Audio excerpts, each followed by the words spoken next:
नमस्कार। फिर से एक बार अक श्लोक अक्य दोह, एक श्लोक एक दिन, a shloka a day, from Panchastavi, the treatise on goddess Tripura Sundari, and from its second chapter we are taking up 11th shloka in succession, and today we'll learn about all the aspects which are full of knowledge and full of blessings.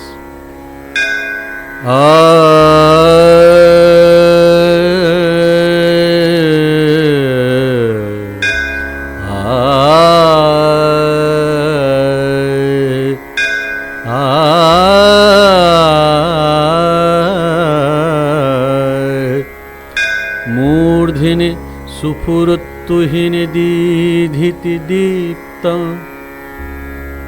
दीप्तिदीप्तं मूर्धिनि सुफुरुत्तुहिनि दीधिति दीप्तिदीप्तं मध्ये ललाटम् अमर आयुधरश्मिचित्रम् मध्ये ललाटम् अमर आयुधरश्मिचित्रम् हृतचक्रचुम्बि हुत्तभुक्कणिरु का अनुरूपम् हृतचक्रचुम्बि हुत्तभुक्कणिकानिरूपम् ज्योतिर्यत्ते तदिदम् अम्ब तव स्वरूपम् ज्योतिर्यत्ते तदिदम् अम्ब तव स्वरूपम्।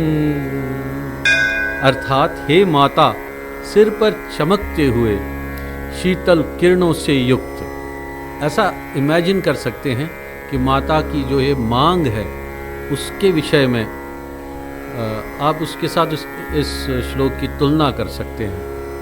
जो बालों के बीच वाली रेखा होती है, जिसे हम कश्मीरी में सुम कहते हैं, उससे, और जो ये पहला श्लोक है पंचस्तवी का, उससे भी हम इसकी तुलना कर सकते हैं, क्योंकि वर्णन ऊपर वाले भाग की ही है। हे माता, सिर पर चमकते हुए शीतल किरणों से युक्त चंद्रमा के प्रकाश से चमकता हुआ माथे के बीच में इंद्रधनुष की किरणों के समान विचित्रता वाला रंगारंग तथा प्रकाश विमर्श युक्त हृदय चक्र को स्पर्श करने वाला एक रूप अग्नि के कण के सदृश जो यह प्रकाश है, यह तुम्हारा ही स्वरूप है। Whatever we are chanting, whatever we are reciting, it points towards the grace of the Supreme Goddess Tripura Sundari. Every time we see the light aspects, sound aspects, and what this Trinity stands for: Ichha, the desire; Jnana, the knowledge; and Kriya, the action. And through all these aspects, these travel through light and sound. What a beautiful description!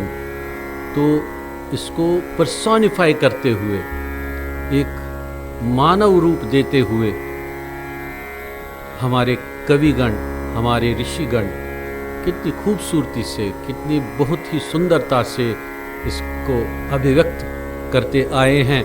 और ऐसी अभिव्यक्ति तो प्रायः दुर्लभ ही होती है। ऐसा काव्य, उत्तम काव्य कहाँ सुनने को और देखने को मिलता है, जिससे पढ़ते पढ़ते रोंगटे खड़े हो जाते हैं, जैसे कि हम किसी जीवंत सुंदर एक नारी है जो हमारे समक्ष है, तो उसकी वर्णना हो रही है।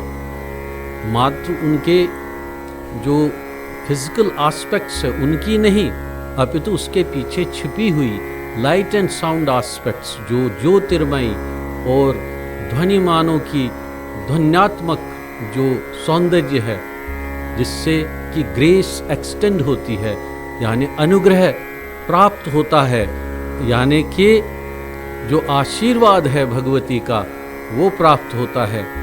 कितना सुंदर और विरला जो होता है, जो मतलब अव्यक्त, मतलब मैं भी इसे बयान नहीं कर सकता।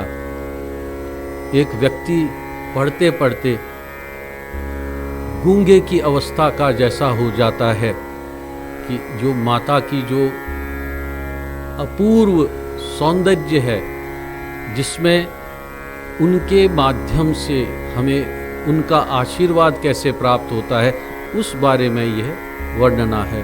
ओम नमः त्रिपुर सुंदर्यै नमः।